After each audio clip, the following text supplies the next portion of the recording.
में एक किताब होती है जिसका नाम है भारतीय संविधान। रहता कि नहीं रहता?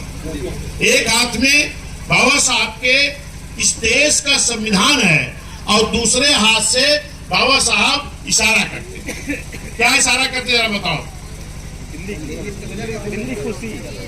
बाबा साहब इशारा करते हैं कि इस संविधान में मैंने बड़ी मेहनत से इस देश में रहने वाले सभी जाति धर्म समाज को वोट का अधिकार दिया है।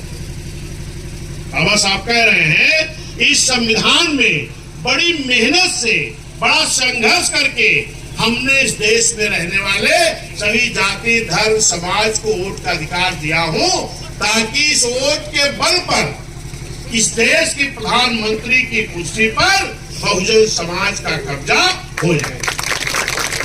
इसलिए संविधान में दिए हुए वोट का अधिकार का सही उपयोग करके इस देश के प्रधानमंत्री की कुर्सी पर कब्जा करो, और ताकि मेरा बनाया हुआ संविधान इस देश में पूरी ईमानदारी से लागू करा।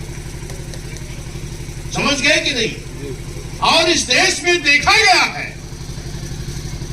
कि बहुजन समाज पार्टी बनने के पहले आज 75-76 साल बीत गया है जो इस देश के राजनीतिक दल है, क्योंकि बाबा साहब ने कहा था इस देश का संविधान मैंने बहुत अच्छा बनाया है, लेकिन अगर इस संविधान को इस देश के हुकूमत करने वाले लोग अगर ईमानदारी से नियत साफ करके लागू नहीं करेंगे तो अच्छा संविधान भी अच्छा काम नहीं कर पाए। यही हुआ, यही देखने को मिला है। इसीलिए डॉक्टर बी.आर. अम्बेडकर साहब के बनाए हुए संविधान को पूरी तरह इस देश में लागू कराया जाए, इसीलिए माननीय साहब मान्या बहन जी ने बहुजन समाज पार्टी का गठन किया। और आज आपने देखा है कि अगर एक प्रदेश में कुछ समय के लिए एक बार 4 महीना, एक बार 6 महीना, एक बार 16 महीना सरकार चली, लेकिन सरकार आपकी बनाई तो जाती थी, लेकिन जो समर्थन देके बनवाते थे वही लोग सरकार को गिरा भी देते थे।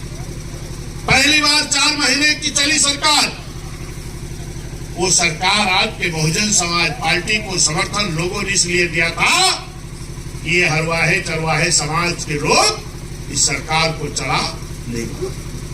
लेकिन जब बहन जी सरकार चलाना शुरू की तो बहन जी ने इतनी बढ़िया सरकार चलाई कि जो इस देश के किसी भी मुख्यमंत्री ने इतनी बढ़िया सरकार नहीं चलाई।